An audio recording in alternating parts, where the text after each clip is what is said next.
सर्वांना नमस्ते आणि सर्वांना सर्व काळ सर्व शुभेच्छा।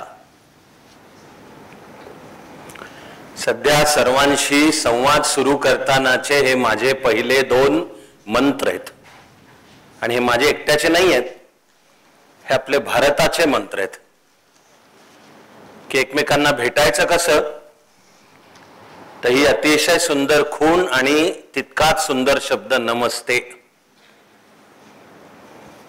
कारण त्या एका नमस्ते शब्दामध्ये येतं माझ्यातलं ईश्वरी चैतन्य तुमच्यातल्या ईश्वरी चैतन्याला प्रणाम करीत आहे, इतकं सगळं आलं त्याच्यात। आपने तो करीब करीब मेरा भाषण तो आपने कर ही दिया। जिस पल आपने परमात्मा की बात की और परमात्मा को अर्पण होते हुए अपना जीवन जीने की बात है, तो वो होगा जो मैं चाहता हूं। कितनी बढ़िया, कितनी सुंदर बात आपने कही। वो भी आ जाती है नमस्ते में कि सब में एक ही ईश्वर भरा हुआ है। हे आपलं खास भारतीय वैशिष्ट्य आहे की कमी शब्दात फार मोठा अर्थ येतो। तो कळल्यापासून मी हे माझं बोलण्याचं शास्त्र बनवलंय की नेहमी सुरुवात हा पहिला हा मंत्र नमस्ते।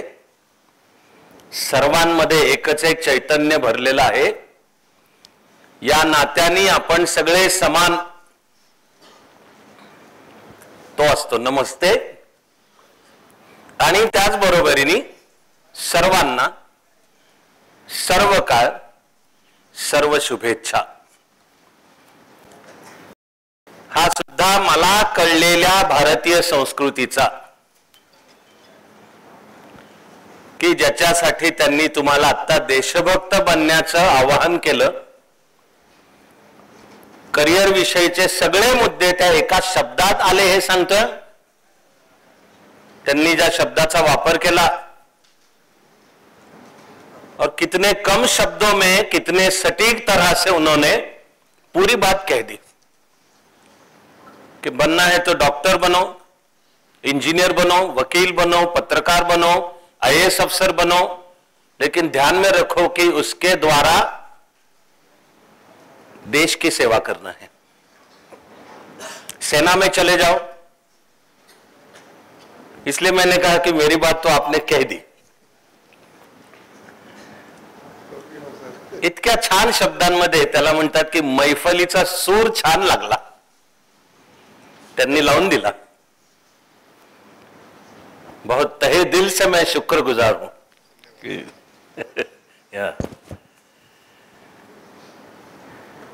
कमी शब्दात मी पण हे सांगतो की मलाही जर कोणी विचारलं काय आहे भारतीय संस्कृती,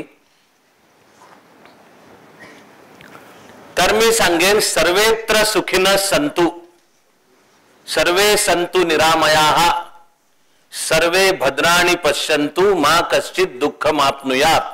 ही प्रार्थना म्हणजे भारतीय संस्कृती की सर्वांचं कल्याण हो आणि सर्व, कोणा विशिष्टचं नाही, सर्वांचं कल्याण हो। ही प्रार्थना संस्कृत मध्ये आहे। ही बुद्ध महावीरांनी शिकवलेली भवतु सब्ब मंगलम ही आहे। आणि मी असा भाग्यवान आहे की माझा देशभर काश्मीर पासून कन्याकुमारी पर्यंत प्रवास होतो। मला माहिती आहे की भारताच्या सर्व भाषांमध्ये अशीच प्रार्थना आहे, अशीच प्रार्थना आहे की सर्वांचं कल्याण हो। त्यामुळे मी पण संवाद सुरू करतो तो ही सर्वांच्या कल्याणाची प्रार्थना।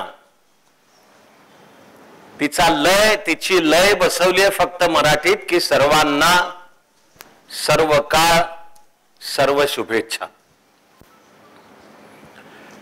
आता वेळ थोडासा जेव्हा कमी असतो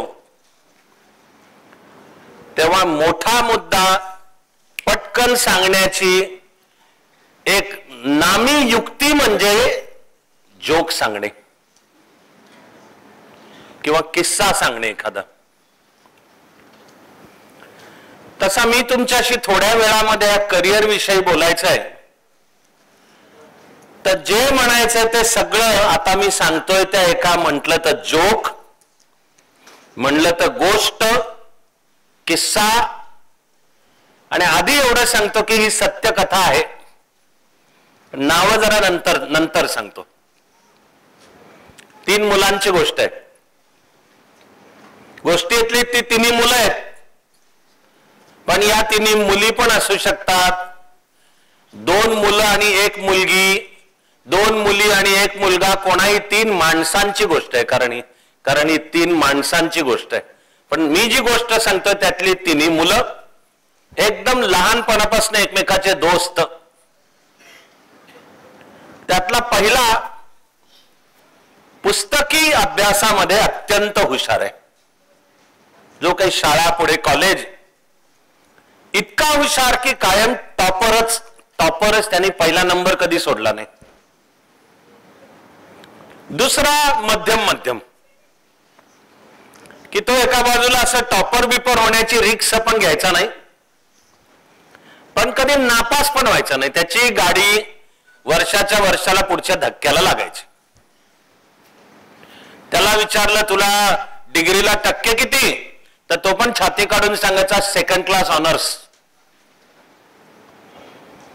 आणि तिसरा, त्याला अभ्यासाचं विचारायचंच नाही, पुस्तकी अभ्यास आहे त्याचं कामच नाही, तो नापासच व्हायचा, नापास मागून नापास.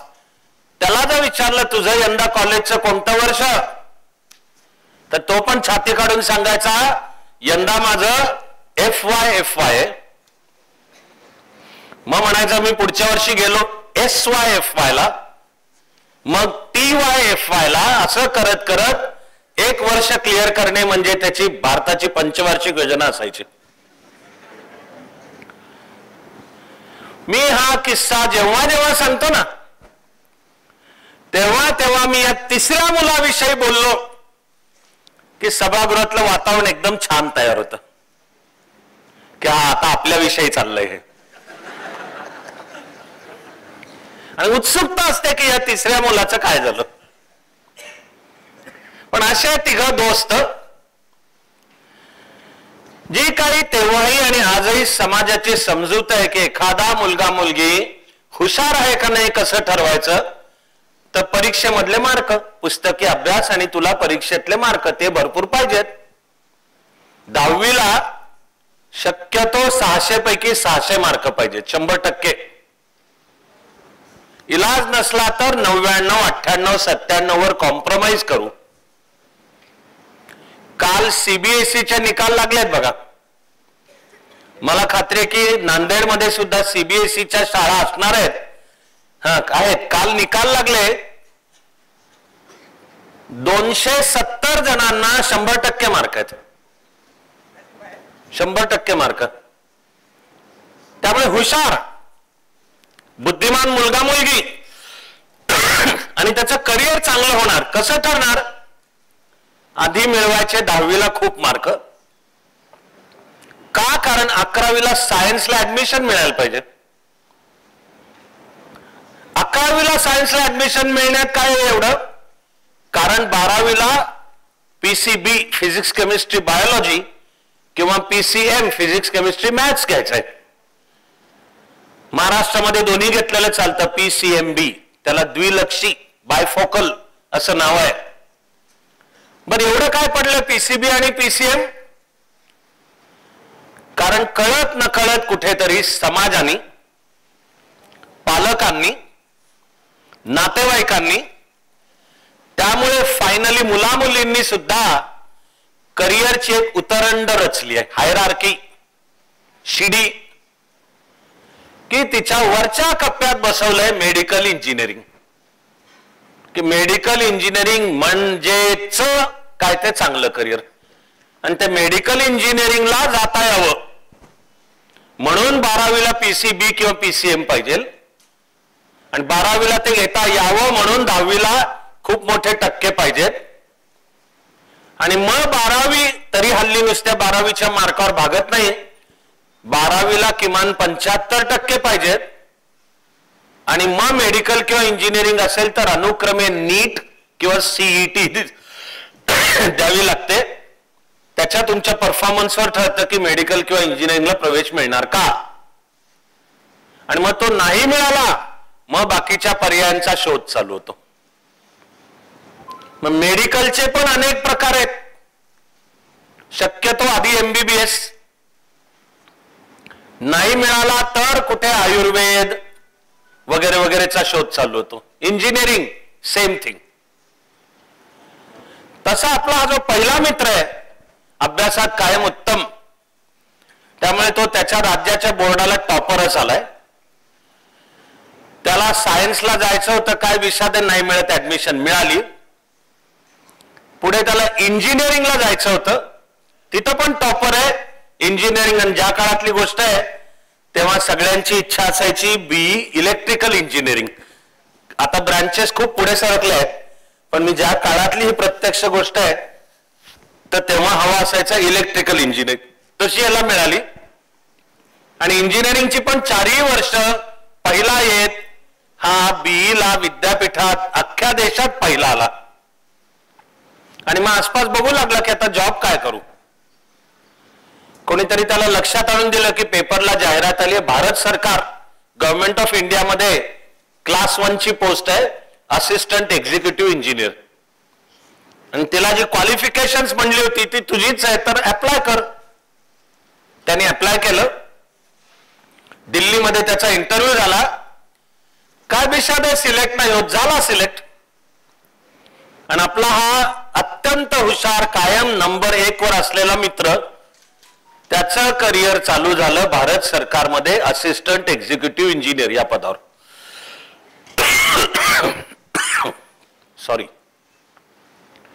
दुसरा मी म्हणलो तसं त्याला कसलं सायन्सला मिळते ऍडमिशन, कॉमर्सलाही नाही. नाईलाजाने एक डिग्री पाहिजे म्हणून त्यांनी आर्ट्सला ऍडमिशन घेतली. वर्षाच्या वर्षाला गाडी पुढच्या धक्क्याला लागत तो झाला BA पॉलिटिकल सायन्स, राज्यशास्त्र. आणि आसपास बघू लागला काय करू. त्याला कोणीतरी सांगितलं की तुझे आर्ट्सचे विषय असले तर स्पर्धा परीक्षांमध्ये फायदा आहे तुला, कॉम्पिटिटिव्ह एक्झाम, हे UPSC MPSC सगळ्या, तर तू ट्राय कर. थँक्यू. तसं त्यांनी UPSC ची परीक्षा दिली, सिव्हिल सर्व्हिस क्लिअर झाला आणि तो IAS अधिकारी म्हणून निवडला गेला. मग तुम्हाला माहिती असेल की IAS अधिकारी भारत सरकारच्या सगळ्या विभागांचे प्रमुख आणि वरिष्ठ अधिकारी असतात.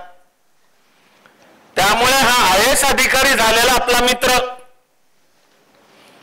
आपला जास्त हुशार मित्र, कायम टॉपर येणारा, ज्या खात्यामध्ये खालच्या पदावर होता त्याचा वरिष्ठ म्हणून आला. उरला आपला तिसरा मित्र. त्यांनी योग्य वेळी धडा घेतला की अभ्यास काय आपलं काम नाहीये. त्यांनी योग्य वेळी योग्य पक्षाच्या तिकिटावर निवडणूक लढवली, निवडून आला आणि दोघांच्याही खात्याचा मिनिस्टर झाला.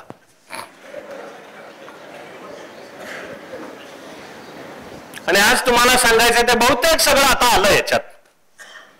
थोडा वेळ घेऊन मी काय आलं ते सांगणार आहे, सूत्र. आणि ती सांगायला सुरुवात करण्यापूर्वी मात्र प्रत्यक्ष नावं सांगतो, कारण मी सांगतो ही सत्य कथा आहे, ही खरी गोष्ट आहे. फक्त केरळ राज्यातली आहे. आणि हे तिघही केरळ राज्यामधला जो पालघाट म्हणून भाग आहे त्या पालघाट मधल्या एका शाळेत एका वर्गात इयत्ता 10वी पर्यंत, त्यावेळी 11वी होती मॅट्रिक, तर 11वी पर्यंत एका वर्गात एकमेकाचे उत्तम दोस्त होते. यातला पहिला इंजिनियर म्हणजे या भारत मातेचे महान सुपुत्र असलेले E. श्रीधरन, म्हणजे कोकण रेल्वेचे शिल्पकार. आता कलकत्त्यापासून सुरुवात होऊन मग दिल्ली, मग पुणे आणि सर्वात मुंबई पण, आणि येऊ लागली मेट्रो, महापालिकांच्या मध्ये मेट्रो.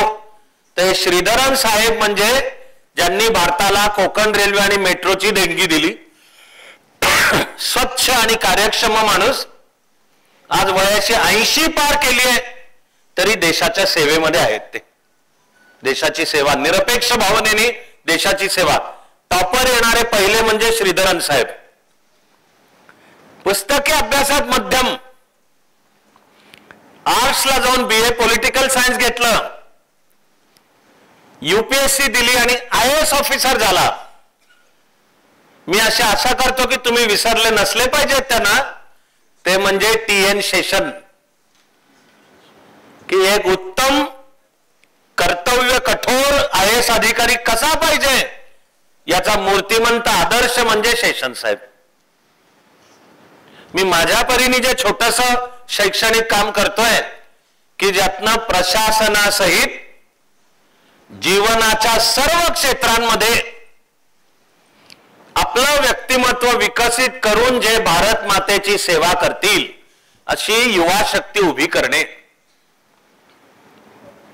तर ज्याला प्रशासनात जायचंय त्याच्याकरता आम्ही शब्द वापरतो कार्यकर्ता अधिकारी, की तो काय झाला पाहिजे, कार्यकर्ता अधिकारी. म्हणजे काय की मी या देशाचा कार्यकर्ता आहे पूर्ण वेळचा, म्हणून मला देश दर महिन्याच्या 1 तारखेला पगार देतो किंवा बंगला देतो किंवा गाडी देतो.